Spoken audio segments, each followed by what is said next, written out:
Whispering woods में सुबह की ओस अभी सूखी भी नहीं थी कि अक्षर इंक्विल ग्रोटो के दरवाजे पर खड़ा था। ये केवल जादुई स्टेशनरी की दुकान नहीं थी, बल्कि कर अनुपालन, टैक्स कंप्लायंस का एक केंद्र थी। दुकान की मुख्य प्रबंधक ईशानी ने उसका स्वागत किया।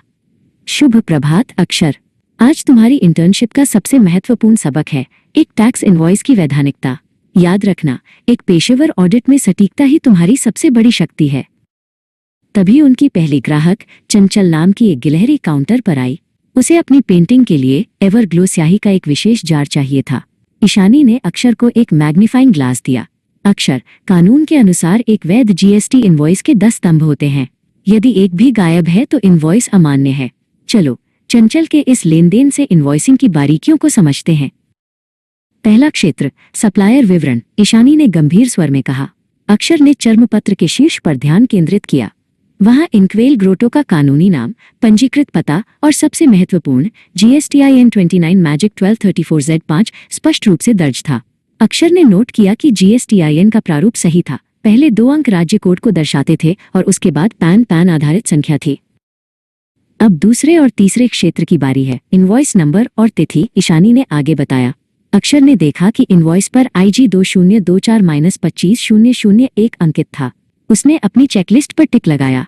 यह एक अद्वितीय क्रमिक संख्या, यूनिक सीक्वेंशियल सीरीज होनी चाहिए और जारी करने की तिथि वर्तमान वित्तीय वर्ष के अनुसार सटीक होनी चाहिए ताकि ऑडिट ट्रेल सुरक्षित रहे, अक्षर ने दोहराया। अगला चरण था चौथा क्षेत्र, प्राप्तकर्ता रेसिपिएंट का विवरण। चंचल ने अपना विवरण दिया। चंचल एस, गिलहरी, the great oak, west side. Akshar ने इसे दर्ज किया। उसने ईशानी से पूछा, यदि वो एक पंजीकृत व्यवसाय होती तो क्या हमें उसका GSTIN भी चाहिए होता? ईशानी ने गर्व से सिर हिलाया। बिल्कुल, इनपुट टैक्स क्रेडिट ITC के दावों के लिए वो अनिवार्य होता। पांचवें और छठे क्षेत्र सबसे तकनीकी हैं, ईशानी ने समझाया। HSN, SAC कोड और वस्तु का विवरण एवं मात्रा। अक्षर ने देखा कि स्याही के लिए HSN 3215 लिखा गया था और विवरण में एवरग्लो इंक 1 यूनिट 50 मिलीलीटर दर्ज था। HSN कोड यह सुनिश्चित करता है कि वस्तुओं का वर्गीकरण और उन पर लागू कर की दर अंतर्राष्ट्रीय मानकों के अनुरूप हो।